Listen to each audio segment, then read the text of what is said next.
So I decided to do my chapter 6 presentation on stress in police officers because I thought it was pretty interesting. Okay. So what is stress? So stress is the body's reaction to different type of stimuli that upsets the body's normal state.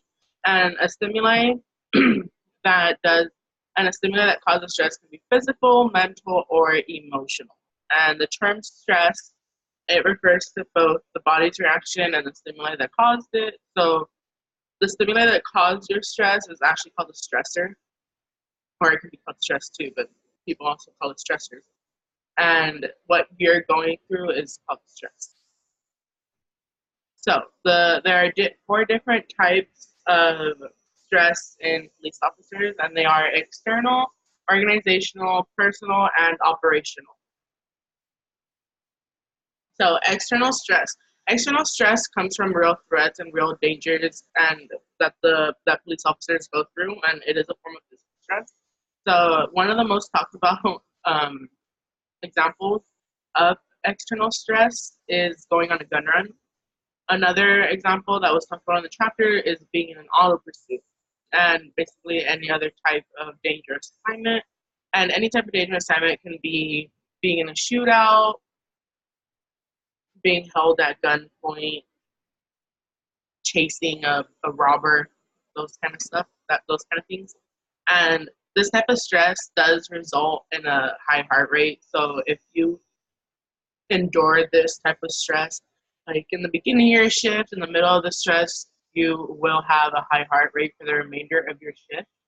This stress, I feel like, is the most stressful one because it does accelerate your heart rate a lot and it does put your body through more stress. So organizational stress does derive from the different types of elements of the police force um, that is characterized by the quasi-military. So this means like constant changes in shift, odd working hours, working holidays, and the strict discipline that police officers do have imposed upon them. And this stress can also be caused by workplace conditions like workplace bias or not being comfortable in your work. So personal stress. Personal stress is produced by interpersonal characteristics of wanting to belong to the police force. So this means, so some examples for this can be not being able to get along with fellow officers, feeling like you don't belong in the police force, not being comfortable in your own department, things like that. So operational stress, this type of stress derives from daily confrontations with urban life. So getting into dangerous situations to protect the public you feel isn't being appreciative towards your acts, and constantly being aware of the possibilities of being legally liable for actions that you have performed while on duty. So main factors of police stress. There are a lot of factors that can cause being under stress while a police officer, and some of them are poor training, poor pay, lack of opportunity. And lack of opportunity means not being able to advance in the workplace, like not being able to get a higher position, always being stuck in your same position. Um, Exposure to brutality, job safety, job dissatisfaction, and being on duty for 24 hours a day. Because when you are a police officer, you're always on call. Whether you're at home, at the store, with your kids, you're always on call. So, and also the job safety is also really stressful because you never know what can happen. Like every single shift is going to be a surprise. You never know what's going to happen while you're on the clock. While you can be shot at, you can be chased, you can have a really easy day. It's very unpredictable. And when a police officer, your life is always in danger. And knowing that can also cause someone to go through a lot of stress. Suicide by cop. Okay, so suicide by cop.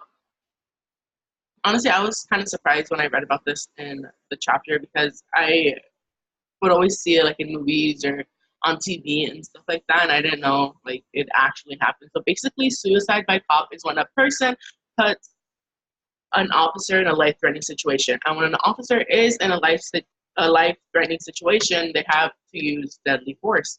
So a person puts an officer in that situation, and the officer uses deadly force to that person. The suicide by cop. Basically, that person killed themselves by having a cop kill them. Like they wanted to die, but they had a cop do it instead. But they put themselves in that situation. I don't know. It was very interesting to read about. Like I said, I saw it in movies, I saw it in TV, and reading about it, knowing that it actually happens, it was kind of crazy. Pretty interesting. So effects of stress. Some effects of stress are suspiciousness, emotional attachment, reduced efficiency, um, early retirement, not showing up to work, being late to work, being constantly aggressive, PTSD, various health problems, and the more extreme effect of stress can be suicide. So also alcoholism. It is apparent in 23% of officers. Substance abuse problems is apparent in 10% of officers. And 37% of officers do have marital problems. So the marital problems do tie in with the family effects. So around 10 to 20% of wives are dissatisfied with their marriage. And there's also a lot of family disruption due to the rotating shifts.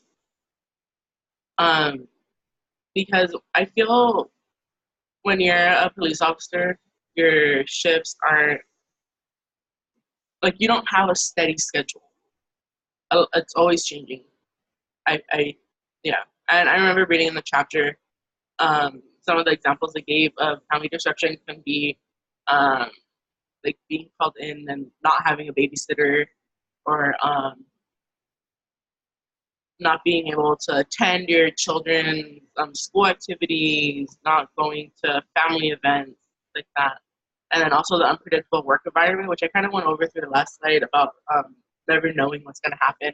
And I feel like that can be very stressful on your family because your family, you go to work, and when you're a police officer, they don't know if you're coming home or if you're going to end up in the hospital with a gunshot wound or a stab wound.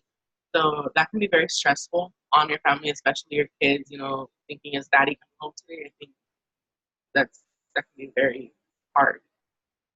Job-related personnel changes, that also goes into with changes in shift, like working holidays and stuff like that, being called in on your days off, always being on call, things like that. And the community expectations and intrusion into family life. So community expectations can be like your neighborhood always relying on you, always coming to you with their problems, even like when you're not on the clock.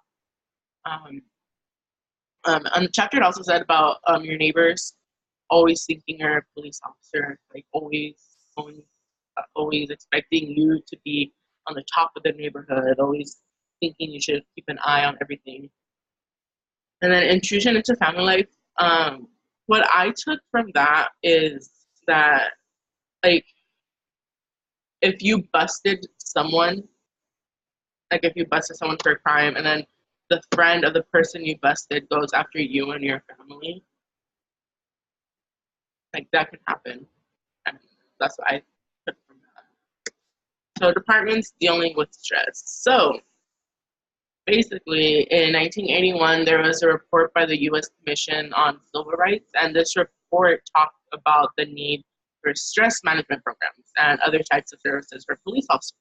And they talk about this because a lot of departments lacked these services, and it was apparent that many police officers were going through many problems, and that's why they emphasized such a need.